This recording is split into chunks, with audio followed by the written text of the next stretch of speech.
S, हमें कुछ करना होगा।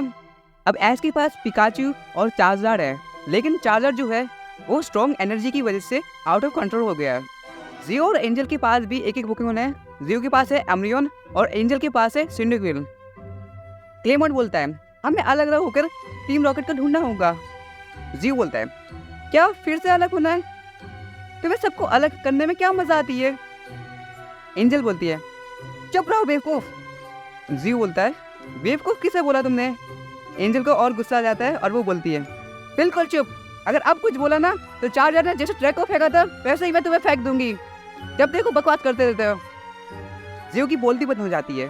उसके बाद सब अलग अलग होकर टीम रॉकेट को ढूंढने लगते हैं। एस, जियो, सरीना एक तरफ होते हैं, क्लेमोट, बॉनी और एंजल दूसरी तरफ होते हैं।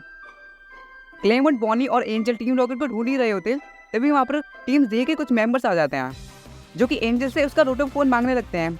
लेकिन हर बार की तरह एंजल इस बार भी मना कर देती है। तब टीम जे का एक मेंबर बोलता है अगर तुम्हें मरना नहीं है तो हमसे बैटल करो। एंजल बोलती है ठीक है सिंडिकल जाओ। डस्टनॉर इसे खत्म कर दो। सैडवॉल। डस्टनॉर एक ही मूव में सिंडिकल को हरा देता है। तभी क्लेमोट अपना कोई एक गैजेट निकालता है और उससे एक बहुत तेज रोशनी निकलती है जिसकी वजह से टीम जे को कुछ दिखाई नहीं देता। इसका फायदा उठा के क्लेमोट, बोनी और एंजल वहाँ से भागने लगते हैं। भागते भागते बोनी ऐश को देखती है भैया वो देखो ऐश वहाँ पर है, हमें वहाँ जाना चाहिए। ऐश पूछता है तुम लोग भाग क्यों रहे हो? तभी क्लेमोट बताता है कि टीम जी ने उन पर हमला किया था लेकिन हम किसी तरह से वहाँ से बच के भाग आए। जीव पूछता है एंजल कहाँ है? क्लेमोट बोलता है अभी तो यहीं पे हमारे साथ थी, कहाँ गई? सरीना बोलती है कहीं वो खो तो नहीं गई?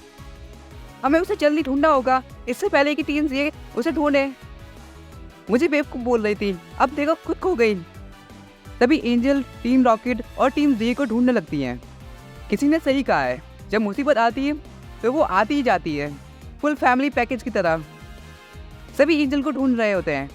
तभी उन्हें किसी के चिल्लाने की आवाज़ सुनाई देती है और वो कोई और नहीं एंजल होती है। और तभी टीम जे का एक मेंबर अपना एक पोकेमोन निकालता है। ग्लेली जाओ आइसक्रीम से उसे जमा दो। तभी वहाँ एक उड़ता हुआ सरिकेन आ जाता है जो कि सीधा ग्लेली को जाके हिट करता है, जिसकी वजह से जो ग्लेली होता है वो वहीं पर ढेर हो जाता है। ऐस देखता है कि वो ग्रीन निंजा है। ऐस ग्रीन निंजा को देख के काफ़ी ज़्यादा खुश हो जाता है और उसे गले लगा लेता है। ग्रीन निंजा तुमने बिल्कुल सही टाइम पे एंट्री मारी है। टीम जे का एक बंदा बोलता है तुम्हारा एक पोकेमोन मेरे डस्टनॉर को नहीं हरा सकता। ऐस बोलता है तुम लोगों का बहुत हुआ, ग्रीन निंजा अभी जाओ वाटर सरिकेन से उसे मारो। टीम जे का बंदा बोलता है डस्टनॉर तुम भी जाओ सैडवॉल। बहुत ही गंदी आवाज़ थी, ठीक है जो भी है। दोनों मूव एक दूसरे से टकराते हैं और एक धमाका होता है। और तभी ऐस बोलता है ग्रीन निंजा अब double team. Green Ninja double team use करता है और अपने मल्टीपल कॉपीज बनाता है। तभी टीम जे का बंदा बोलता है डस्टनॉर साइकिक सभी ग्रीन निंजा को पकड़ो। डस्टनॉर साइकिक का यूज़ करता है और सभी कॉपीज को पकड़ना शुरू करता है, लेकिन असली ग्रीन निंजा बच जाता है और डस्टनॉर पर अटैक कर देता है। अब green Ninja use cut. Green Ninja cut का यूज़ करके सीधा डस्टनॉर को अटैक करता है, लेकिन जो डस्टनॉर होता है वो रिकवर कर लेता है और फिर से अटैक करने के लिए तैयार हो जाता है। डस्टनॉर अभी थंडर पंच। डस्टनॉर अपने हाथों से चार्ज करता है और ग्रीन निंजा पर ठंडे पंच से अटैक करता है। ग्रीन निंजा जो होता है वो उसे डॉज करने की कोशिश करता है, लेकिन वो जो पंच होता है वो थोड़ा सा उसे टच कर जाता है, जिसकी वजह से उसे थोड़ा डैमेज होता है। ग्रीन निंजा अब जाओ वाटर सरिकेन से उसे खत्म कर दो। ग्रीन निंजा एक तेजी से वाटर सरिकेन बनाता है और डस्टनॉर पर फायर करता है, जिससे डस्टनॉर पर एक जोर का हिट लगता है और वह बेहोश होकर नीचे गिर जाता है। ऐस बोलता है बहुत अच्छी ग्रीन निंजा, तुमने कमाल कर दिया। तभी एंजल के रोटोफोन में एक और मैसेज आता है और उस मैसेज में लिखा हुआ होता है वो टाइम आ गया है। और उसी वक्त रोटोफोन से एक बहुत तेज रोशनी निकलती है और तभी जो चार्जर होता है वो टीम रॉकेट के ट्रक के पीछे होता है। टीम रॉकेट का ट्रक और चार्जर उसी रोशनी की तरफ बढ़ रहे होते हैं। तभी जो चार्जर होता है वो टीम रॉकेट के ट्रक पर हमला कर देता है और जो टीम रॉकेट का ट्रक होता है वो उसी रोशनी की तरफ गिरने लगता है। चार्जर भी उनके पीछे होता है। थोड़ी देर बाद वो रोशनी खत्म होती है और हमें क्लेमोट और बोनी दिखाए जाते हैं और वो भी अकेले। वो दोनों देखते हैं कि वहाँ पर उनके अलावा कोई भी नहीं है।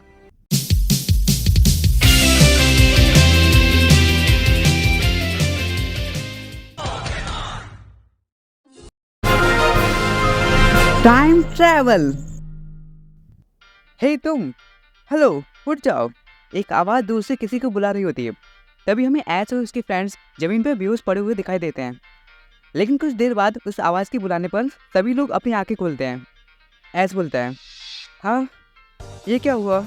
मुझे याद आया। तभी ऐश को याद आता है कि एंजल के रोटम फ़ोन से एक तेज़ रोशनी निकली थी, जिसकी वजह से वो बेहोश हो गए थे और अब वो एक अजीब सी इंसान के सामने है। क्या ऐश पास में ट्रैवल कर गया है? ये तो गाइस हमें वीडियो देखने के बाद ही पता चलेगा। ऐश ने अपने आसपास देखा, एक अजीब सा इंसान उसके सामने खड़ा था और उसे घूर रहा था। उसके बगल में 3 पोकेमोन थे जो कि उन सबको ही देख रहे थे। वो इंसान बोलता है, तुम ठीक हो?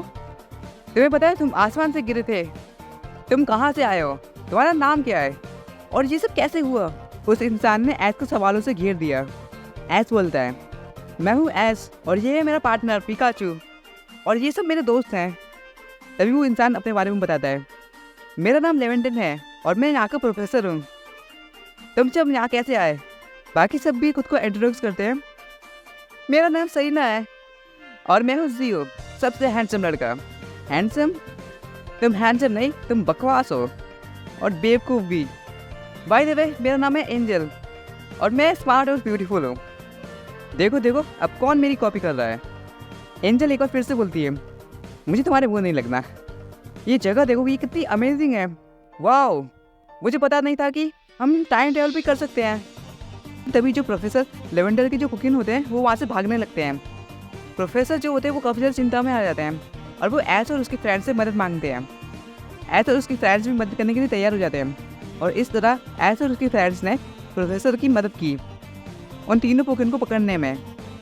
प्रोफेसर लेवेंडर ऐश और उसके फ्रेंड्स के पोकेमोन कैचिंग स्किल से काफ़ी इम्प्रेस हुए और उन सबसे पोकेडेक्स कंप्लीट करने की मदद मांगी। उन्होंने प्रॉमिस किया कि रहने की जगह, खाना और कपड़े देंगे। ऐसे उसके फ्रेंड्स मान गए क्योंकि उनके पास कोई ऑप्शन नहीं था। रास्ते में एंजल का आर्क फोन एक्टिवेट हुआ और उसमें एक रीजन का मैप दिखा जो कि हिसोई रीजन का मैप था। और इसी के साथ ये एपिसोड यहीं पे ख़त्म हो जाता है। और हाँ गाइस, इस एपिसोड में एक मिस्टेक थी। अगर तुम लोग वो मिस्टेक ढूंढ पाते हो तो मैं अगले वीडियो में तुम्हारा जो कमेंट होगा उसका शूट आउट दूंगा। या गुड लक गाइस, तब तक के लिए बाय बाय बाय बाय।